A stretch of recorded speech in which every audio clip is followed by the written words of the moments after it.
সুপ্রিয় শিক্ষার্থী বন্ধুরা, আশা করি তোমরা ভালো আছো। ষষ্ঠ শ্রেণীর গণিত ক্লাসে সকলকে স্বাগত জানিয়ে শুরু করছি তোমাদের পাঠ্য বইয়ের 179 পৃষ্ঠার 4 নম্বর অঙ্কটি, বাস্তব সমস্যা। নিচে ছবি গিফট বাক্সটির দৈর্ঘ্য 24 সেমি, প্রস্থ 12 সেমি এবং উচ্চতা 8 সেমি। বাক্সটিকে রঙিন অথবা সাদা কাগজ দিয়ে মোড়াতে কমপক্ষে কি পরিমাণ কাগজ লাগবে?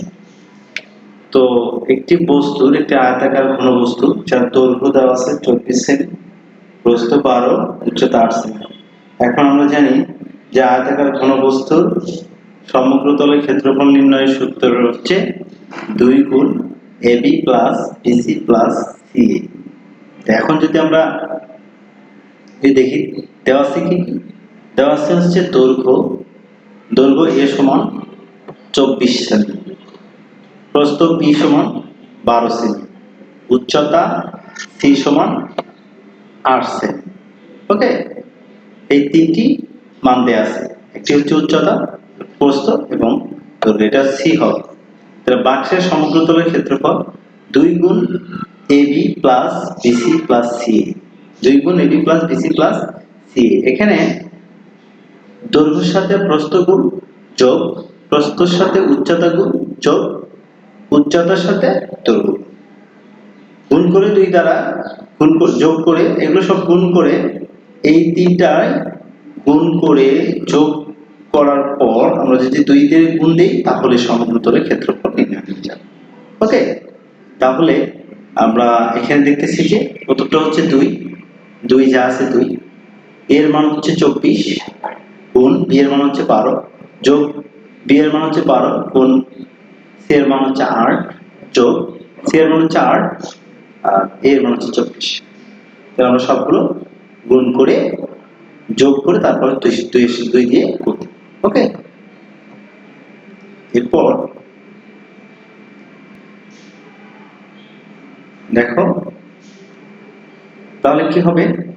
তাহলে আমরা দেখতেছি যে 24 আর 12 গুণগুলো 200, এখানে 88, 12 আর 8 গুণগুলো হচ্ছে 96 আর 8 আর 24 গুণগুলো 193। এই তিনটি মান যদি আমরা যোগ করি তাহলে 576 হয়।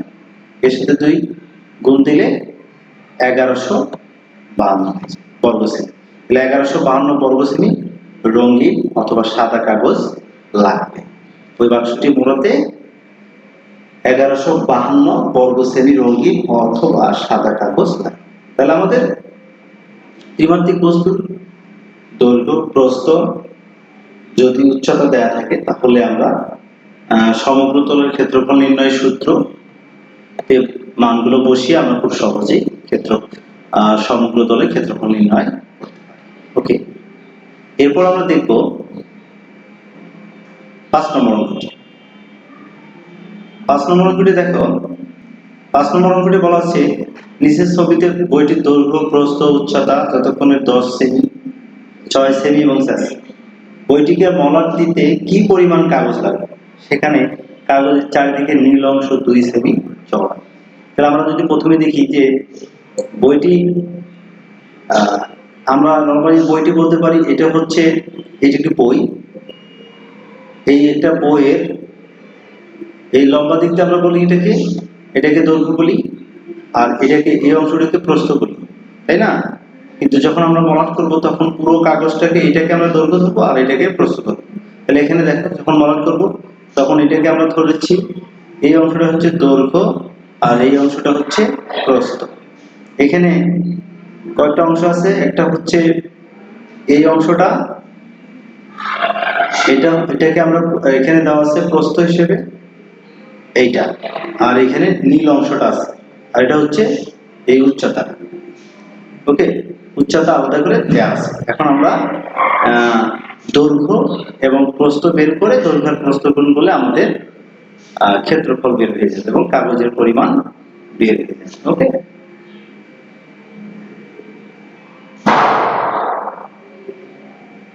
দেখো এরপরে আমরা যদি দেখি, আমরা প্রথমে হচ্ছে এখানে বইটির দৈর্ঘ্য বের করবো। দৈর্ঘ্য কত? দৈর্ঘ্য হচ্ছে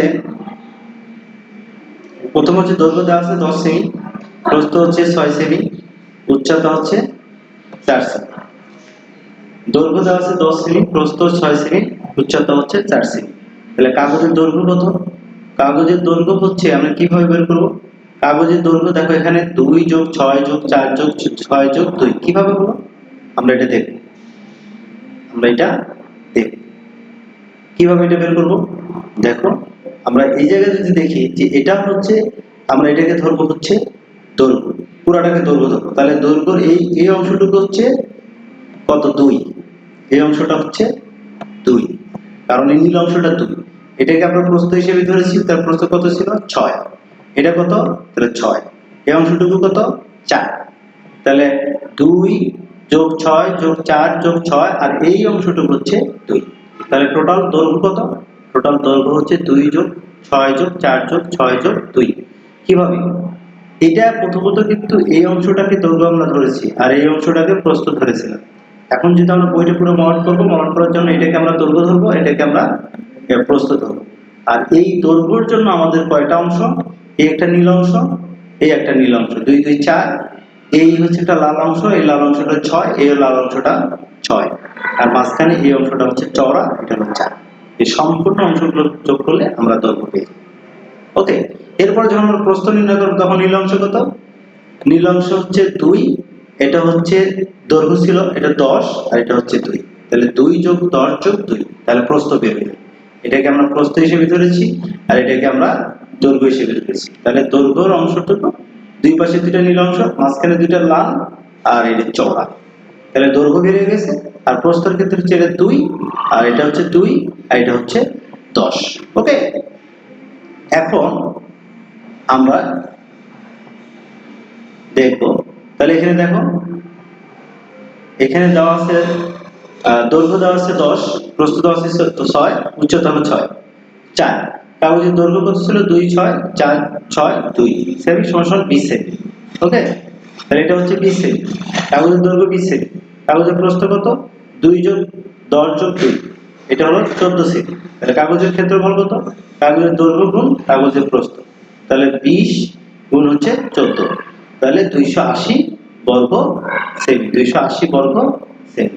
তো সুপ্রিয় শিক্ষার্থী বন্ধুরা, আশা করি তোমরা অঙ্কটি বুঝেছো। প্রথমে যে যে মলাট করার যে অংশটা, প্রথমে ছিল নীল, তারপর লাল, তারপর চওড়া অংশ, তারপরে লাল, তারপরে নীল অংশ, এটা যোগ হচ্ছে এটা। আর প্রস্থ যেটা ছিল সেটা হচ্ছে এই দিক দিয়ে। এটা কি ছিল? প্রথমে নীল, তারপরে হচ্ছে লাল, 10 দৈর্ঘ্য ছিল, এই যে দৈর্ঘ্যটা, আর হচ্ছে নীল অংশ, এটা যোগ করে হলো 14। এই দুইটা আমাদের গুণ করে দিলে কাগজের ক্ষেত্রফল বের হয়ে যাবে। ওকে সুপ্রিয় শিক্ষার্থী বন্ধুরা, আশা করি তোমরা বুঝতে পেরেছো। আর আমার এই ভিডিওগুলি যদি ভালো লাগে তাহলে আমার এই চ্যানেলটি সাবস্ক্রাইব করুন। আজ এই পর্যন্ত, দেখা হবে আগামী। আল্লাহ হাফেজ।